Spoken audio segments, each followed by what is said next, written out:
If he could hear it, it would be, the pictures are nice, but if he could hear it, it would be better. All right, Chef B, I'll talk to you, man. Good talking to you as always. All right. I will. All right, that's it. Brother Brandon sends his love and says, man, get some money. Yes, sir. Yes, sir. You ain't gonna have to sing. You good now? Yes, sir. Yeah, Troy's 117. You got it set up. I've been ready. I've been waiting on it. Word is bond, I have. You should have said, come on, man. He seemed like he in it, so. Nah, that's my brother. Just hadn't talked to him for a while. Showtime is showtime, baby. That's how that goes. So, Turn my camera on. Oh.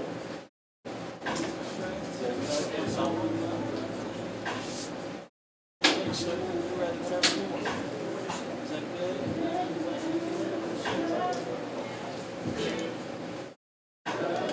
Can we get a little value? Can we get a little value? Can you turn it down?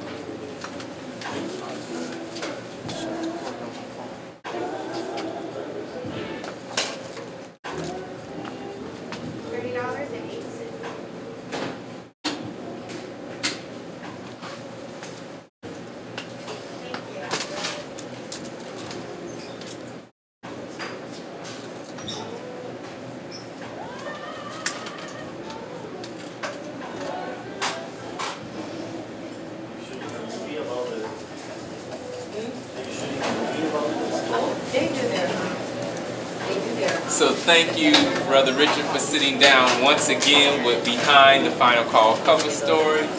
Man, there's a lot going on in the news as usual, but this is, of course, value number 38, number 26, and the date on the paper is April 2nd. And of course, as I always ask, why this cover story? Southern Poverty Law Center, selling hatred and pushing fear.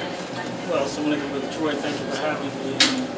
You know, this story I think is very important for a couple of reasons. The Southern Poverty Law Center has been around since the 1970s, and it initially made its reputation fighting the Ku Klux Klan and Klan organizations. Over time, however, the group has grown, its power, its influence has grown rather, and it has amassed a tremendous fundraising operation. It has about $1 trillion. I'm sorry, it has about $500 billion in assets, funding, etc. $500 billion.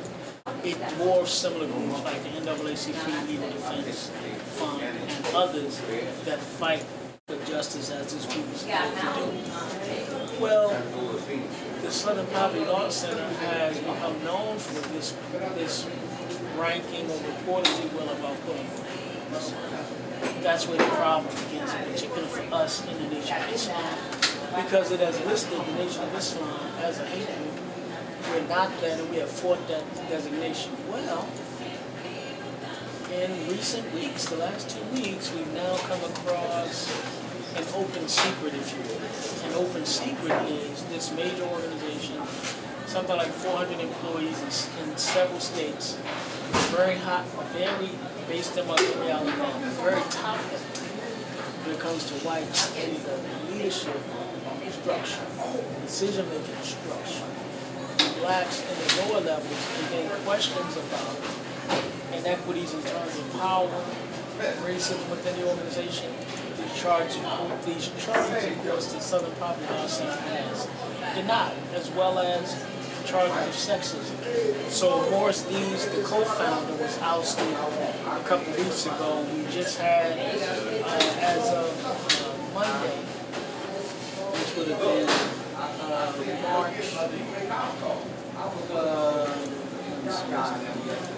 so we don't confuse people. What would have been Monday, March, well, either between the 22nd and the 24th of March, the president of the Southern Poverty Law Center, Richard Cohen, also was on. And now there's a whole move to try to now figure out what's wrong with the organization. But there have been now challenges, and there have been reports from different people who used to work there about how blacks were not necessarily enhanced, whether they were really involved in social justice or they were really involved in fundraising. The biggest thing, however, is these hate groups designations, which black organizations, including the Nation of Islam, the Black Panther Party, and others, are saying we have been unjustly painted with this charge. And so it becomes not only a matter of reputation, but it then becomes even possibly an excuse for law enforcement to investigate. If you're a hate group and if you're putting us in the same category with these white supremacist groups that have a history of violence, history of depriving people of their rights. So this is a pretty important story, and we wanted everybody to really take a good look at it. The headline is Hypocrisy, Hate, Hype in the Southern Poverty Law Center, written by managing editor Starla Muhammad. It's a great read, and I mean, it's amazing. The other thing, we talked to some black activists, in particular one in Alabama, who said she has asked this group, the Southern Poverty Law Center, to help in local fights, and they've never showed up. So I mean, this is a pretty good piece. And Alabama has just a plethora of problems that remain, and a lot of it related to race and power. So where are they on that front is what this activist and others have been asking. So it's a pretty powerful piece. Yes, sir. Thank you very much. There is a lot in this paper. Not like there isn't always, but it was. You know, I know we can't go through article by article, but I wanted to jump to the whites dumping pollution on black and poor pollution deaths. I mean, this is again another piece, and these are the kinds of pieces that we try to use to bring to our people's attention.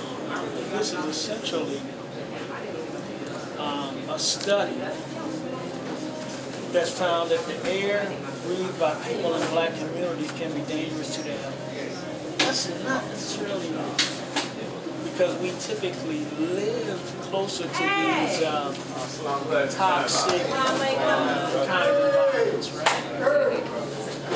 But the irony is that black people aren't necessarily directly responsible for the pollution that they consume. So the study looked at consumer behavior and the result of consumer behavior. You're buying certain products, you're using certain products, those products come from a particular factory or manufacturer, and that manufacturer factory puts out a certain level of pollution. Well, it was found that the ones that are consuming the products that are creating pollution that's impacting black people who live around these factories and manufacturers, the consumers are white. But the ones that are suffering the brunt of this, what they call environmental injustice or environmental racism, are black people. So again, it's a great piece, and this has been a long-standing. So this is now another manifestation of what we have to be on the lookout for. So in this piece, there's a talk about not just stopping pollution, but the environmental justice side, proper development, and even compensation for those who have suffered. You know, we got something called Cancer Alley as you go through the South, where you have these manufacturing plants, oil refineries, etc. And there just seems to be, in these particular areas, just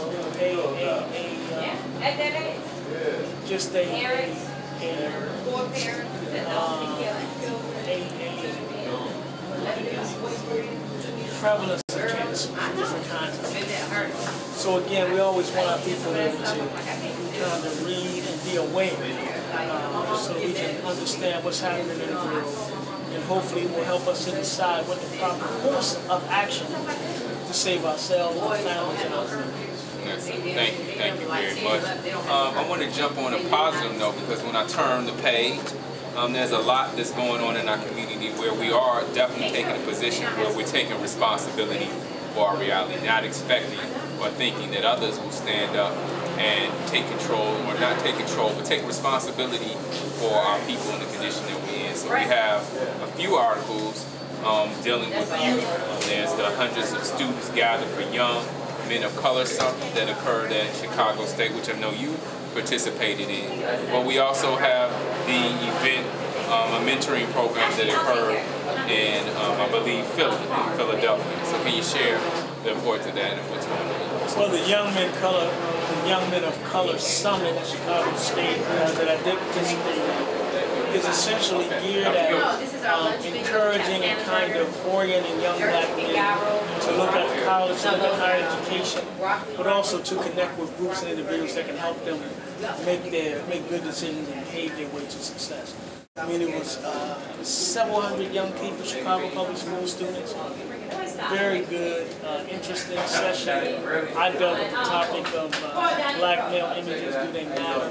And we had a very good discussion with the young men about these images, the history of these images, and then how these images impact policy and behaviors. So, for example, we talked about the crack cocaine crisis. We talked about the difference in sentencing. So crack cocaine, powder cocaine, same drug, different forms. But in the height of the crack cocaine epidemic in the 80s, and even going into the 90s in terms of punishment, the sentencing ratio was 100 to 1. So for 1 gram of crack, the penalty was 100 times in a gram of cocaine with the same drug. And why was that possible? Well, crack was seen as a drug that was violent in the city. Cocaine was seen as one of the suburban drugs that's just trying to deal with the rich people. So there wasn't that focus, there wasn't the penalty under law, and there wasn't that same image. So we talked about not only these images but what it means when somebody living a user image to deprive you of your livelihood, to deprive you of your freedom, and to deprive you of your opportunity. So that was one, and then we had the FOI in Philly, great mentoring program at the Church of the Advocate.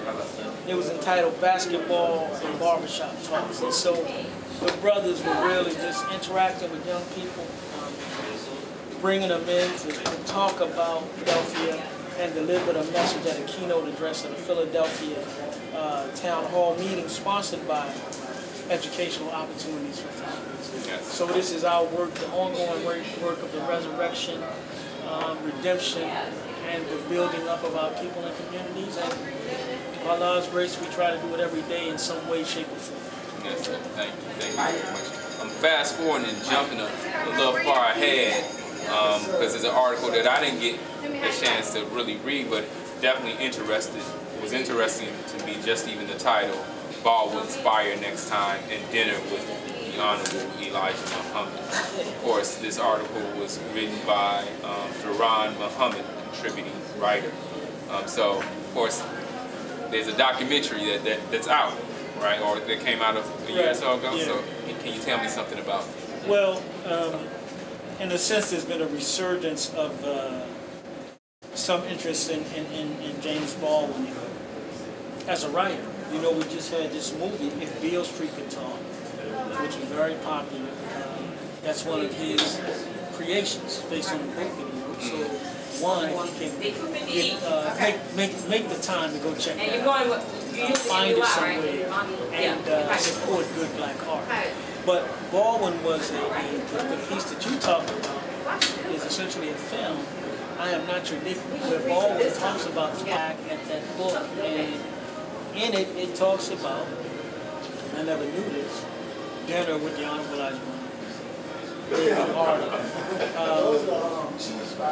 So one of the things that Baldwin says is that the dinner meeting was part of, well, he didn't say this, but it appears that the dinner meeting was part of his attempts in public and in private to, quote, explain the black Muslims NOI movement, explain how the black Muslims NOI movement came about, how it has achieved such force, was met with a blankness that revealed the little connection that liberals' attitudes have with their perceptions or their lives, or even their knowledge revealed that they could deal with the Negro as a symbol and victim, but had no sense of him as a man. So Baldwin is saying, as he was trying to explain this thing about the nation, that even these liberals kind of couldn't get it, couldn't understand it. So again, check it out.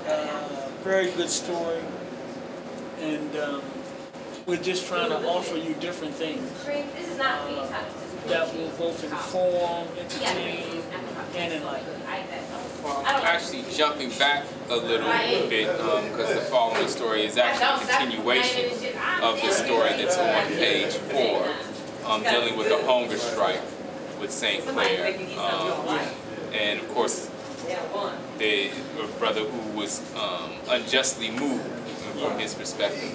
So can you give us a This is, again, brother, coming out of Alabama.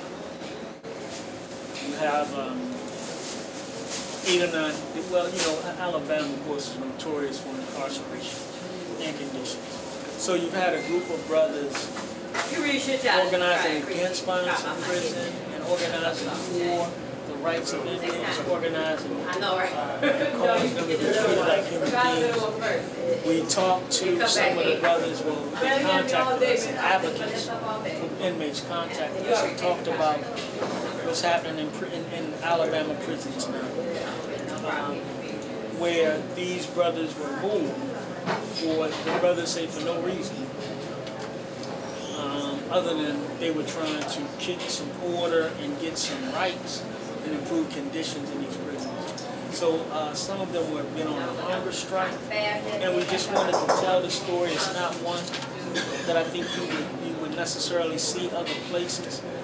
But one of the things that the brothers say in the article that I think is very important is we're not animals.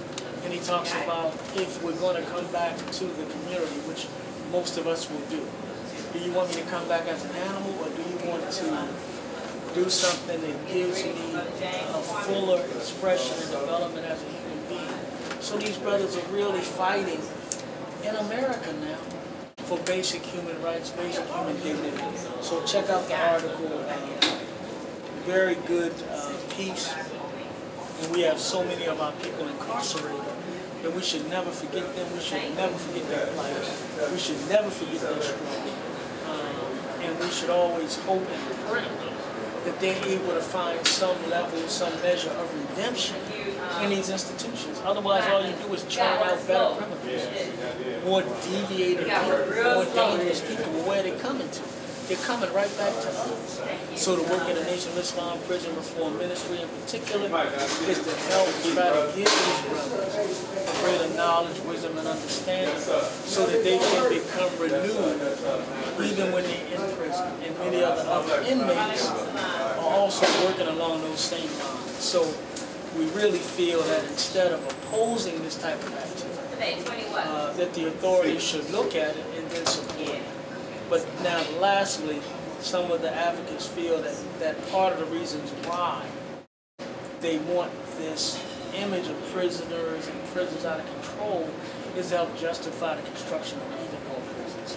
So we need to check it out, read it, finalcall.com, get your digital subscription, get your print copy from the brothers on the street. Matter of fact, talk to the brothers. They can deliver to you in your city every week or meet you somewhere every week. But stay tuned. This is our 40th year, and we have a lot of work to do. Yes, sir. Yes, sir. And we're not going to stop reminding people that this is the 40th year. 40 years of this work, and we're continuing. And even though we've been rocking this and doing this for 40 years, that doesn't mean that we don't need your help. Absolutely. That doesn't mean that we don't need your support, because, of course, the 40 years isn't just to reflect on what we have done, but as you shared with me, there's a lot of plans on where we want to move forward. Absolutely. So we need your support to do that. Of course, I skipped over, but it's right inside of the cover. And I know this is one of those news topics that, you know, unless you've been living under a rock, you've heard something about. And that's the Mueller report. Can you give us something about that? Well, you can read about it at finalcall.com, but basically, of course, Robert Mueller, special counsel, came back with a report looking at charges of collusion or some interactions between the Trump campaign and the Russian government, or Russian government officials or operatives. So he has completed the report. He's given it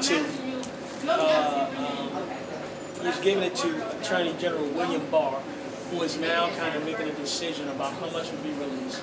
Mr. Barr has released a 4-page statement, if you will, that kind of talks about some aspects and says some things were not proven. But at the end of the day, the Democrats are still calling for the release of the full report. So the question becomes, will the Democrats suffer? Did they overreach in terms of what their expectation is? Or will the full report be released where people can see exactly what happened, exactly, because everything, some of the analysts say, well, things did not have to rise to the level of criminality for there to be reasons to be concerned, right? So you've had Mr. Manafort, the president's campaign manager, has been convicted of crimes. His former lawyer, Michael Cohen, has pleaded guilty of crimes, and others. Michael Flynn, former national security person for the president. So they're saying all these things mean something. So we'll see how this plays out. But we say the acrimony isn't over, and the investigations aren't over. So we should stay tuned and see how this thing plays out, both in the legal arena as well as in the political arena. Yes, sir. Now, we appear to have a few things that are going on internationally. If you could just hit on some of just what's going on in the world internationally right now. Well, one of the major things, and before we get that, of course, in Nebraska, we've got U.S. farmers facing devastation from Midwest flooding. So the snow melts, and then it floods. We've had military facilities flooded, soybeans that were stored flooded, farmland flooded. So that's in here. But I think even more tragic is this major cyclone that hit southern Africa, that struck Mozambique, Zimbabwe, and Malawi, and now there's a whole humanitarian crisis. So the United Nations has allocated $20 million for a humanitarian response. You're talking about potentially hundreds of thousands of people impacted by this. So we're going to keep on following this, and we hope that we can let people know not only what's happening, but maybe there's some ways that we can help, some reputable groups we can spend money with. But just as other disasters are given prominence, we as black people should be looking at this unfortunate circumstance and trying to figure out what can we do to help, because we know that our people almost always, even when you look at disasters like Haiti, money promised never delivered. Never delivered. So we don't want to see that happen in Southern Africa. But that means that we have to be engaged. That means that we have to understand. We probably need to reach out to our federal lawmakers, see what they are doing, see what the African nations are requesting, and look at organizations that hopefully we can avert some of the suffering and avoid some loss of life. Very tragic and important situation right in Southern Africa. We can look for a follow-up article next week in the final article. Yes, sir. Thank you. A lot going on in the world outside of that. Is there anything else that we got to touch on in terms of international? Well, I would say, first of all, the minister's article. You got to check that out. We took an excerpt from one of his lectures, a great series of lectures from 2013, The Time and What Must Be Done. But this article is entitled Unmasking Satan and Exposing False Charges of Anti-Semitism. You got to read it for yourself. And the minister lays out and makes the case about why we are not a hate group. And he again challenges those who have told these lies to prove they're false. So read it. You definitely want to, just get a good understanding, a good spiritual understanding, a good social, political understanding. He makes the case for what's going on in the world from several different viewpoints, and we need all of those viewpoints. So make sure you read that. Go to finalcall.com right now. Take a hose up there. Is it up there? Yes, sir. Okay, it's up there. It's up there. Okay, it's up good. there. So go there, read it, email it, print it out, study it, and just stay tuned, brothers and sisters. There's a lot happening in the world, and I know you got some stuff happening with Cardi B, and I know that Rob Kardashian and Black China then settled their little beef, and now You know, they're going to be handling their little baby in joint custody. All that stuff is fine. But in addition to that, you got to have some idea of these other things that are happening in the world. Of course, we'd like to invite you to read our editorial called Dark Days, Dark Deeds at the Southern Poverty Law Center. And one of the questions that I raised is, why was this an open secret? That other people knew that organizations had problems, but apparently black people didn't know. And we're the main ones suffering from hate in the country. And I would say our plight, if not the major way, but a major way, a major way to fundraise and talk about the presence of hate in this country. Yet somehow or another, we didn't know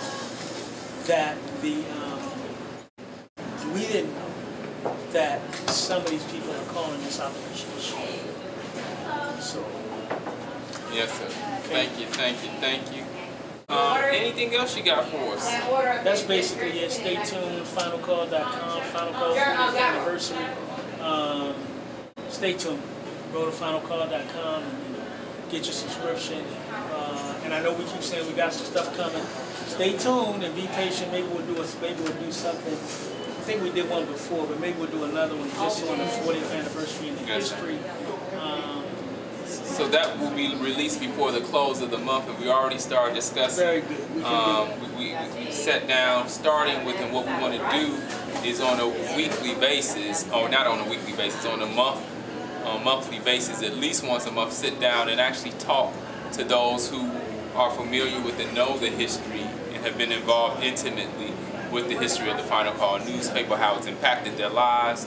Maybe people weren't necessarily intimately involved with the paper, but have intimately received benefit from it. Absolutely. So we want to talk about the history and the value of the paper, and want to offer you, at some point in time, we want to offer y'all the opportunity. Yeah, we want you to subscribe to the paper, but Brother Richard, we got to give people an opportunity to make donations. Absolutely. To Final Call. We want you to make donations, and we want to set up an operation where we will also be able to hear your stories. Yes, we want sir. to hear from you in terms of what the Final Call has meant for you. And I mean, there's some incredible stories out there. Again, I heard part of a story that a brother told me. I'm not going to repeat any of it. It's that powerful, but I think he needs to tell it for himself. So again, stay tuned. We'll let you know how to donate. We'll let you know how to support. Right now, just start saving a little money. I'll just say that.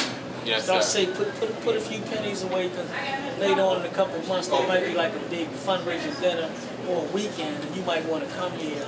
The Final Call 40th is only going to be one. That's right. You might want to be there. Okay. Well, thank you once again. Thank you, sir. This is Behind the Final Call cover story, and we look forward to seeing you next week. That's right. Same time, same place. Oh, and of Don't course, forget the book. You can't forget the book. Yeah. Can't forget the book. Social media, richardmuhammad.com. Pick it up. Let me know what you think. You can order it. Yeah. Good book. Until next time, Behind the Final Call cover story. Assalamu alaikum. Yes.